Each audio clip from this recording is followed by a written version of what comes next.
ಭೂಗತ ಲೋಕದ ಪಾತಕಿ ದಾವೂದ್ ಇಬ್ರಾಹಿಂಗೆ ಸೇರಿದ 15,000 ಕೋಟಿ ರೂಪಾಯಿ ಮೊತ್ತದ ಆಸ್ತಿಯನ್ನ ಯುಎಇ ಸರ್ಕಾರ ವಶಕ್ಕೆ ತೆಗೆದುಕೊಂಡಿದೆ.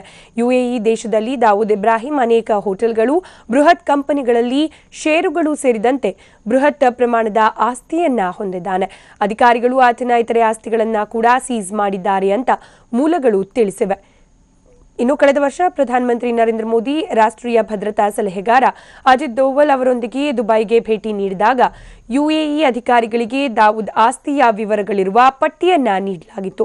ತದನಂತರ ದುಬೈನಲ್ಲಿ ದಾವೂದ್ ಇಬ್ರಾಹಿಂ ಹೊಂದಿರುವ ಆಸ್ತಿಯ ತನಿಖೆಗೆ ಯುಎಇ ಸರ್ಕಾರ ಆದೇಶ ನೀಡಿತು.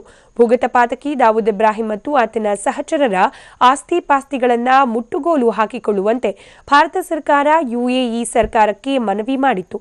ದಾವೂದ್ ಇಬ್ರಾಹಿಂ ಸಹೋದರ ಅನೀಸ್ ಇಬ್ರಾಹಿಂ ಗೋಲ್ಡನ್ ಬಾಕ್ಸ್ ಎನ್ನುವ ಕಂಪನಿಯನ್ನ ನಡೆಸುತ್ತಿದ್ದಾನೆ ಎನ್ನುವ ಬಗ್ಗೆ ಭಾರತ ಸರ್ಕಾರ ಯುಎಇ ಸರ್ಕಾರಕ್ಕೆ ಮಾಹಿತಿ ನೀಡಿತು.